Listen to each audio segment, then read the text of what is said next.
Hey, folks, good morning and welcome to another episode of Steelers Morning Rush. I'm Alan Saunders. It is Monday, July 7th. I hope everyone had a safe and enjoyable 4th of July weekend. I certainly enjoyed mine. Got to take some time away from the site, which I certainly treasure. And thanks to all the guys holding down the fort for me over the 4th.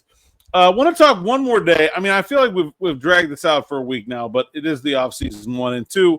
I kind of want to touch on one sort of overarching point about this Minkah Fitzpatrick trade, the Jalen Ramsey trade, however you want to characterize it.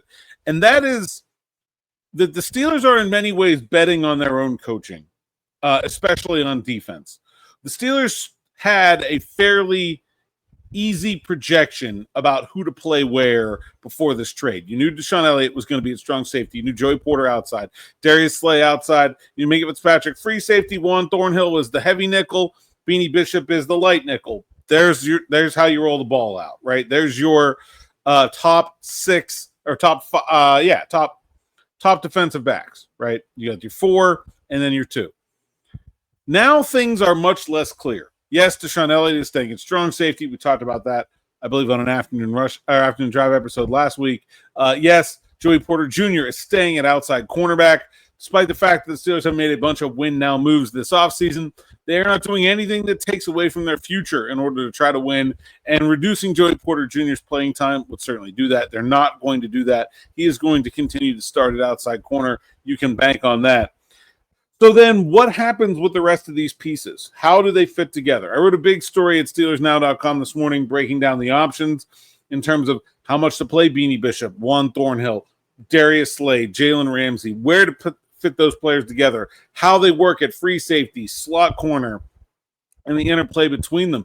And honestly, what's best for the players, because that has to matter as well. Just because it's best for the team doesn't mean you're going to get a 30-something-year-old longtime NFL veteran to go along with some kind of position change. It has to work for them as well. So there's all this stuff. And look, the Steelers won this trade hugely. They got an enormous amount of surplus talent in this exchange.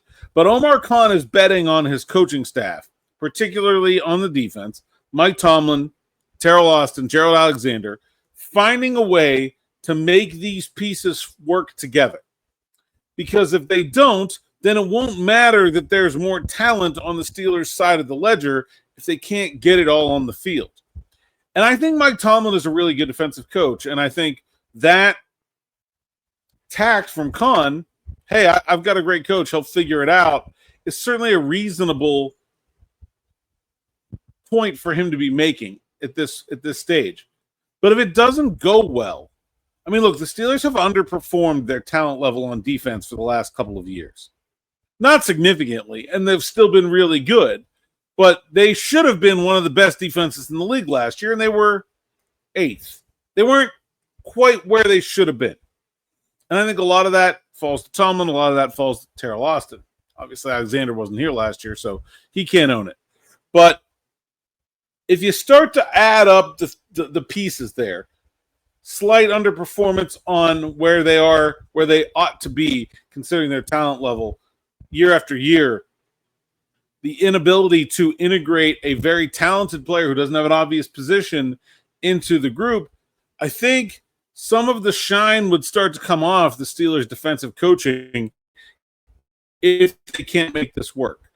And so I think it's an important point to make at this point in the offseason that we don't know how it's going to go, but it had better work because you can't continue to invest in defense the way the Steelers have and not come out of it on the other side with a championship caliber defense. And they've fallen just short of that over the last few years. Go check out the piece at SteelersNow.com. It's a good long one, so it'll take most of your Monday as you're, pretending to work through the excitement of the weekend. That's all I got for today. Thanks for listening. Thanks for watching. We'll be back with Steelers Afternoon Drive at 6. Me and Smitty. Like, subscribe, hit that bell for notifications so you don't miss an episode. Until then, thanks for listening. Thanks for watching, and enjoy.